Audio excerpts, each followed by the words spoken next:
A continuación, Desafío Empresarial.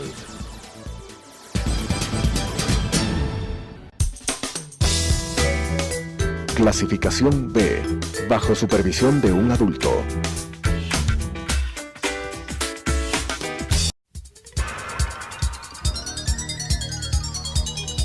Las opiniones vertidas en este espacio por la producción y dirección del programa son de exclusiva responsabilidad de sus autores y de quienes intervienen en ellos.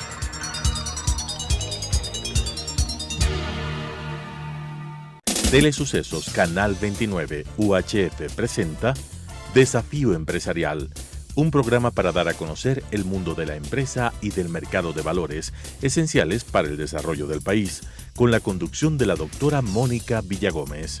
Desafío Empresarial. Señores televidentes, un gusto de estar nuevamente con ustedes y en esta oportunidad me place tener como invitado al doctor Patricio Peña Romero. Él es presidente del Instituto de Gobernanza Corporativa del Ecuador. Realmente Patricio es uno de los, yo diría, el mayor experto que existe en el país en la materia y además un activista en gobierno corporativo desde hace 15 años. Gracias a él tenemos ahora este instituto a través del cual se difunden los principios de gobierno corporativo y también se hacen estudios para el mismo tema. Patricio, bienvenida. Antes de darte la palabra, también quiero comentarles que Patricio fue presidente del directorio de la Bolsa de Valores de Quito, es decir, tiene un amplio conocimiento del mercado de valores y de esta materia de gobierno corporativo que está muy relacionada con el mercado, pero que no excluye a empresas que no están dentro de ese mercado. Me gustaría, Patricio, que nos comentes qué es esto de gobierno corporativo, porque lo he venido mencionando en algunas ocasiones, pero nunca se ha profundizado. Es la primera vez que vamos a hablar del tema y es uno de los propósitos del programa. Mónica, muchísimas gracias por la invitación y un saludo muy cordial y afectuoso a toda la audiencia. Gobierno corporativo es una institución, cabe la expresión, de la que se viene hablando en el mundo no desde hace mucho tiempo. Los primeros mensajes en materia de gobierno corporativo que surgen en la humanidad de una manera institucionalizada, de una manera coordinada, de una manera sistematizada, apenas data de la última década del siglo pasado, es decir, de 1990, 1992. Y es en el siglo actual en que estas cuestiones van tomando fuerza por iniciativa de una serie de organismos, la OECD, Corporación Andina de Fomento, el IFC del Banco Mundial, organismos que adoptan como parte de su doctrina institucional su involucramiento en estas cuestiones. ¿Qué es gobierno corporativo? No es sino un conjunto de recomendaciones que están orientadas a lograr la mayor sostenibilidad de las empresas en el tiempo. Un conjunto de recomendaciones que apuntan a una adecuada estructura de gobierno de las empresas. Y claro, si tomamos nota de que el 90% o más de las empresas que se forman o que surgen, no solamente en el Ecuador, en el mundo, son empresas familiares sustancialmente, las prácticas de buen gobierno corporativo en la hora actual apuntan mucho a la buena gobernanza en las empresas familiares. De suerte tal de que cuando éstas crecen y se desarrollan, y llega el momento en que las nuevas generaciones van tomando las postas en el gobierno de las empresas, esas estructuras de gobierno sean las adecuadas y que esa entrega de posta generacional no implique que las empresas empiezan a sucumbir. Hay estadísticas que son brutales, si cabe la expresión. De cada 100 empresas que se forman, apenas del 30% llegan a la segunda generación, apenas del 15% llegan a la tercera y tan solo el 4% de las empresas llegan a la cuarta generación, con todo lo que se implica en el camino: pérdida de empleo, pérdida de intercambio, pérdida de generación de riquezas, pérdida de la familia y muchas veces problemas familiares terribles, insubsanables en el tiempo. Así es. Gobierno corporativo, como nos dice Patricio, se refiere a la estructura de gobierno, pero yo quisiera, para que los televidentes puedan tener una mejor idea, que de manera muy práctica nos expliques qué es esto de la gobernanza de la empresa, de la estructura de gobierno, en qué consiste, cuáles son los principales órganos y cuáles son las principales medidas, y me gustaría mucho que desarrolles el tema de la información. Muy bien. Como tú muy bien lo has anotado en la parte final de tu pregunta y me has pedido que desarrolle la parte de la información, yo diría que una adecuada estructura de gobierno básicamente se nutre de información. La información es la savia por la que circula el torrente necesario de todo lo que ocurre y debe ocurrir en una organización empresarial a efectos de que las cosas marchen bien. Las recomendaciones de gobierno corporativo fundamentalmente apuntan a que existan reglas, en diferentes andariveles. En cualquier organización empresarial, el máximo órgano de gobierno es la Junta General de Socios y de Accionistas, o de accionistas, dependiendo de la naturaleza de la compañía. Tienen que haber reglas de funcionamiento de ese órgano. Las recomendaciones de buena gobernanza corporativa apuntan a sugerir que en las empresas se piense en la conveniencia de un directorio, de que las empresas funcionen sustentadas en un directorio, en una junta directiva, en un consejo de administración, como quiera que se lo llame, el nombre es lo de menos, pero que exista un órgano colectivo de dirección. Pues en este órgano colectivo de dirección tiene que haber reglas, tiene que haber un reglamento de funcionamiento de este órgano colectivo de dirección. ¿Y por qué esto del órgano colectivo? Explícanos. ¿Por qué y para qué? Porque conforme las empresas familiares van desarrollándose, y quizás aquí un paréntesis, yo sostengo que las empresas familiares tienden a ser exitosas. Y las empresas familiares tienden a ser exitosas porque sus fundadores tienen la convicción, la mística del emprendimiento y del desarrollo de ese emprendimiento. Así es. Y cuando estas empresas familiares tienden a ser exitosas, tienden a convertirse en conglomerados empresariales complejos. Y esos conglomerados empresariales complejos necesitan y ameritan un modelo de dirección que fundamentalmente debe estar sustentado en un cuerpo colectivo, en un órgano colectivo de dirección. Y claro, cuando esos conglomerados empresariales exitosos se vuelven complejos, es preferible que en esos cuerpos colectivos de dirección se permita la incursión y la presencia de profesionales independientes, de directores independientes. Es decir, que no tengan nada que ver con el capital de la empresa. Que no tengan nada que ver con la propiedad, que no tengan nada que ver con la familia, que no tengan nada que ver con la gestión de la empresa. Que sean independientes, profesionales, que se incorporen con el propósito de agregarle valor a ese cuerpo colectivo de dirección. Y muchas veces no solamente para agregarle valor, sino que esos miembros independientes que se incorporan en los directorios empresariales suelen convertirse en verdaderos arbitradores de problemas que surgen casi naturalmente o muy probablemente al interior de las empresas, cuando por ejemplo ya estamos en una tercera generación en donde el consorcio de primos que es el que está ya a cargo de la empresa está a bordo de un directorio. Y no necesariamente esos consorcios de primos están completamente bien avenidos en una serie de cuestiones y circunstancias. Y entonces estos miembros independientes de los directorios efectivamente incorporan un efecto de neutralidad, y permiten canalizar la toma de decisiones con un sentido pragmático más que emocional. Es decir, aquí pudiéramos hablar de una enorme cantidad de circunstancias que se pueden presentar, pero las recomendaciones de buen gobierno corporativo en esta parte fundamentalmente apuntan a eso, a crear cuerpos colectivos de dirección, directorios, juntas directivas, consejos de administración, con la incorporación de miembros independientes y fundamentalmente con la orientación de que estos órganos directivos o estos cuerpos colectivos de dirección fundamentalmente se dediquen a los aspectos estratégicos de la organización empresarial. Que miren el largo plazo. Que miren el futuro, que miren el largo plazo. Está bien que ejerzan las tareas de supervisión, está bien que miren los balances. Y aquí yo siempre digo, todo lo que está en un balance ya es historia, ya ocurrió, ya pasó.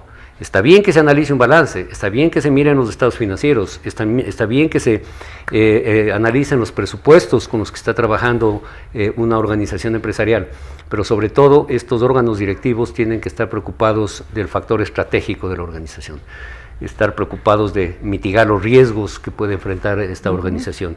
Y entre esos riesgos, obviamente, estar permanentemente preocupados de mitigar los riesgos de gobierno. Y entre estos riesgos de gobierno, fundamentalmente, tenemos que tomar nota del problema de la sucesión.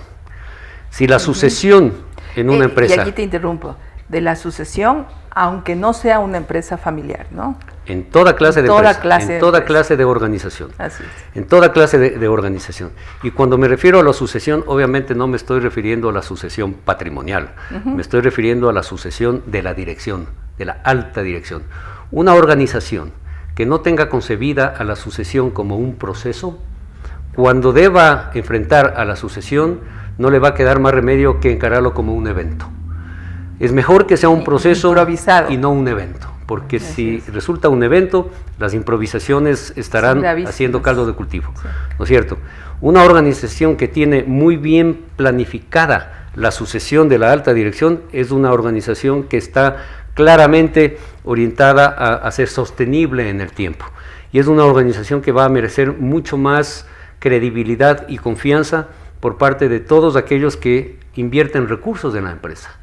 Y quienes invierten recursos en la empresa no solamente son los socios o los accionistas, son los proveedores, son los prestadores de dinero, entidades financieras, son los inversionistas en deuda corporativa, en bonos, los famosos bonistas o los obligacionistas, es decir, todos aquellos quienes confían y asignan recursos a la empresa. Si ven que hay un programa de sucesión claramente establecido, van a sentirse más cómodos de asignar recursos a la empresa. Claro, porque sienten que es una empresa estable, una empresa sustentable, y por eso es tan importante el gobierno corporativo como una herramienta de control de riesgo, porque es transversal a todos los riesgos de la empresa, ¿no? Esa es una expresión absolutamente afortunada y además pertinente. El riesgo de gobierno el análisis del riesgo de gobierno es un análisis de carácter transversal respecto de todos los demás riesgos. Las empresas normalmente están abocadas a mirar los riesgos de liquidez, los riesgos de crédito, los riesgos de mercado, el riesgo país, los riesgos jurídicos, en fin, y muchas veces obvian o no está en la agenda el análisis del riesgo de gobierno, que termina siendo transversal respecto de todos los demás riesgos. Así es. Patricio, hace 15 años cuando se comienza con el asunto de gobierno corporativo y se hace una suerte de evangelización a nivel empresarial y también de los reguladores, nos encontramos que prácticamente el tema no era comentado. Si bien todas las empresas tienen gobierno, no solamente aquel gobierno que recomienda la OECD, sino gobierno, o sea, de cualquier tipo, muy democrático, muy anárquico, etcétera. Pero yo quisiera que nos comentes, en estos 15 años, ¿cómo ha evolucionado el gobierno corporativo? ¿Cómo miras que las empresas a su vez están viendo esta institución de gobierno corporativo? ¿La están aplicando de manera real? ¿O no lo están haciendo? ¿Falta mucho? ¿Falta poco? Siempre faltará mucho por recorrer. Hace 15 años, cuando hablábamos de estas temáticas, mucha gente nos decía, esa es una mera moda.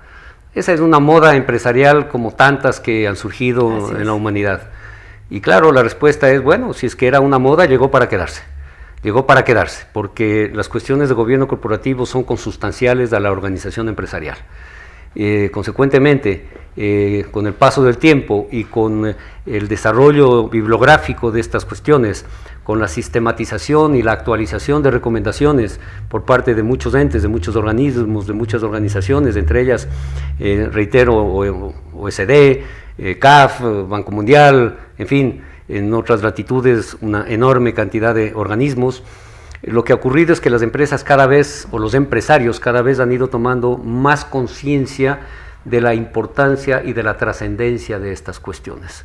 Y hoy día es perfectamente factible que cuando cualquier empresa recurre a ciertas instancias en busca de auxilios de liquidez y de financiación, las entidades prestamistas o las entidades de inversionistas empiezan cada vez con más fuerza y con más frecuencia a preguntar y a consultar ¿Qué tienen esas empresas en materia de gobierno corporativo? ¿Cómo están sus estructuras de gobernanza corporativa? ¿Y qué tienen para la sucesión específicamente? Exactamente. ¿No? En un proceso de calificación de riesgos, necesariamente se evalúa la estructura de gobierno corporativo de las empresas.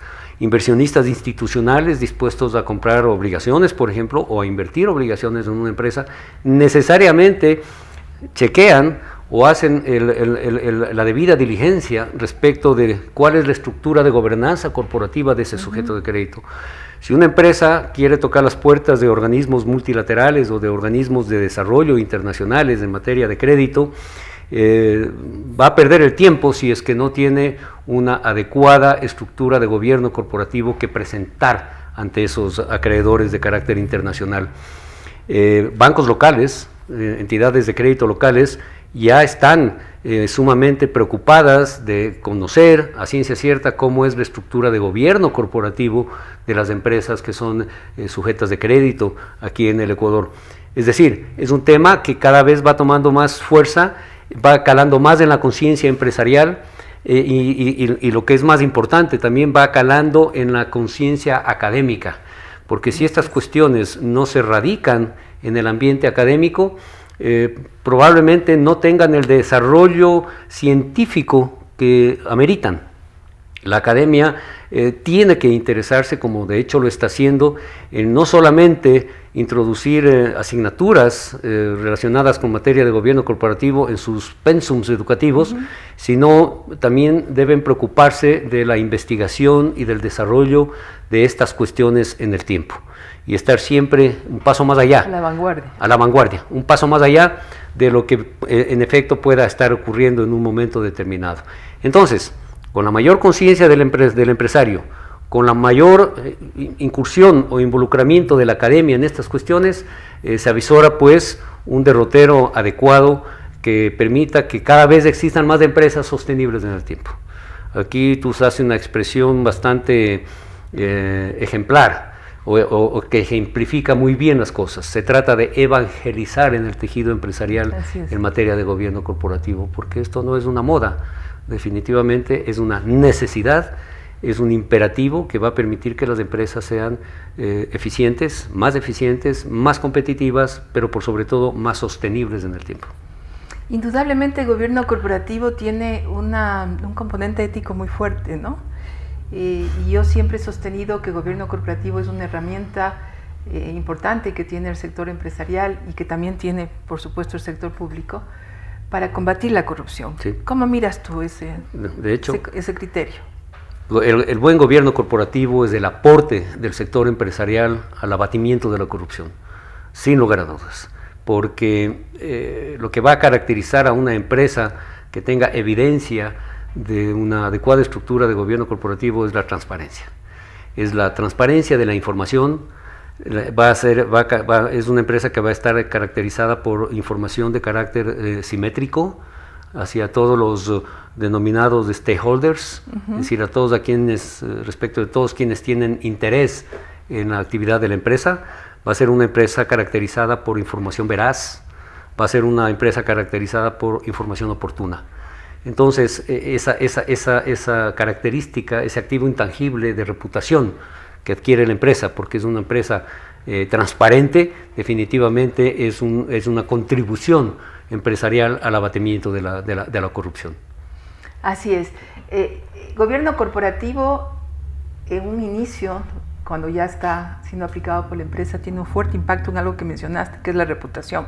Yo diría que es lo primero que se rescata después de un proceso de gobierno corporativo.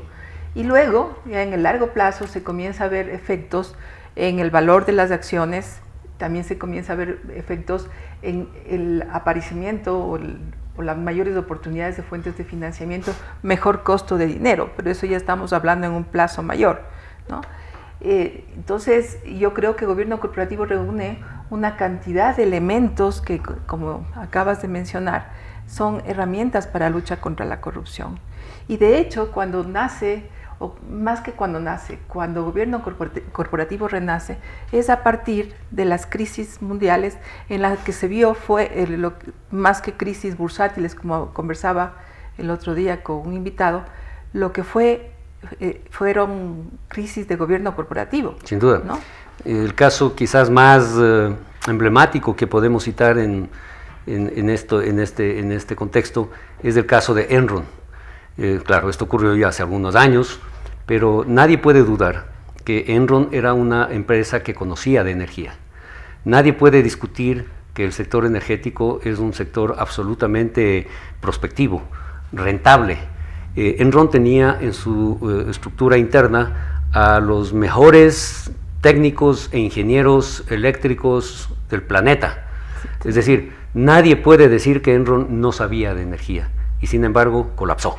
Colapsó en un sector prospectivo, con los mejores técnicos, con toda la potencia como para que una empresa de esa naturaleza haya podido subsistir en el tiempo. ¿Qué pasó? Y la respuesta la encontramos necesariamente en que lo que ocurrió fue una extremadamente débil estructura de gobierno corporativo o una muy mala estructura de gobierno corporativo, caracterizada por la opacidad de la información, caracterizada por la asimetría de la información, caracterizada por el exceso de poder de la alta gerencia, en fin. Y yo te diría la falta también de involucramiento a nivel del directorio, ¿no? Claro. Porque ahí se producía lo que se llama un problema de agencia, un poder muy importante de la gerencia y un directorio un poco descuidado, por emplear un término suave. Un directorio que no tenía conciencia de su rol, ¿no? Un directorio que no tenía involucramiento en aquello que debía efectivamente ser materia permanente de su actividad, la supervisión y la definición estratégica de la organización, ¿no? Eso es lo que ocurrió, y si eso lo derivamos a una enorme cantidad de casos que han ocurrido y que seguirán ocurriendo lamentablemente, siempre vamos a concluir que en el fondo los problemas estuvieron relacionados con los problemas de gobierno. Y aquí hay otra estadística que también es muy elocuente. 8 de cada 10 razones por las cuales fracasa una empresa no tienen que ver con el sector, con la propia actividad económica de la empresa, no tienen que ver con la realidad del país o del entorno ni la situación económica de coyuntura. 8 de cada 10 razones por las cuales una empresa sucumbe tienen que ver con problemas internos, con problemas de gobierno, con problemas de la estructura de gobernanza de esas empresas. Entonces, estas estadísticas, tan solo el 4% de las empresas que se crean llegan a la cuarta generación, y si de 8 de cada 10 razones que explican la desaparición de las empresas están ahí a la vista de todo el mundo, evidentemente eso nos invita, nos convoca a que cada vez con más fuerza y con más decisión y con más convicción nos involucremos en estas temáticas de buena gobernanza, sea desde el punto de vista de quienes somos activistas en esta materia, sea desde el punto de vista de quienes también hacemos gestión en materia de acompañamiento a las empresas en estas materias, sea de aquellos que están involucrados en el mundo académico, pero sobre todo por parte de los empresarios.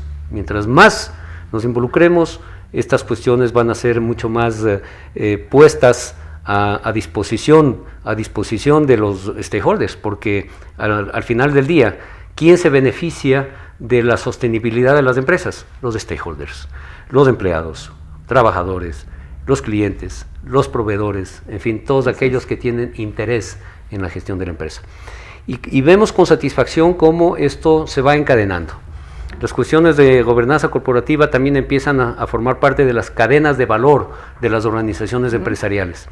Si yo soy una empresa importante, que tengo un importante colectivo de clientes por un lado y tengo un importante colectivo de proveedores por otro lado, y yo vivo unas buenas prácticas de gobierno corporativo, me voy a tener que empezar a involucrar y a preocupar de que mi cadena de proveedores también empiece a evidenciar buenas prácticas de gobierno corporativo y que mi cadena de clientes también empiece a evidenciar buenas prácticas de gobierno corporativo para convertir a esto en parte de la cadena de valor indispensable para el éxito de las organizaciones empresariales.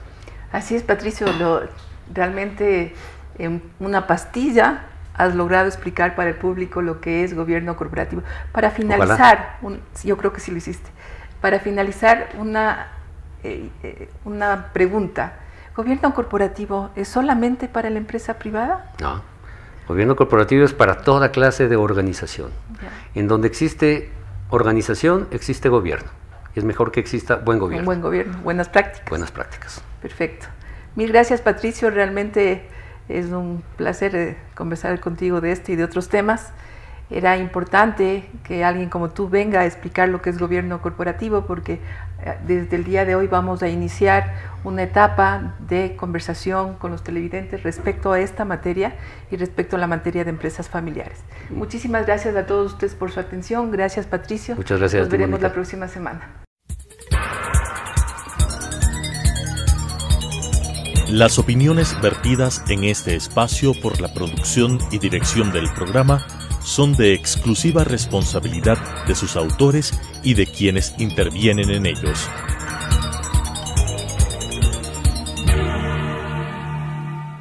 Telesucesos Canal 29 UHF presentó Desafío Empresarial, un programa para dar a conocer el mundo de la empresa y del mercado de valores esenciales para el desarrollo del país, con la conducción de la doctora Mónica Villagómez.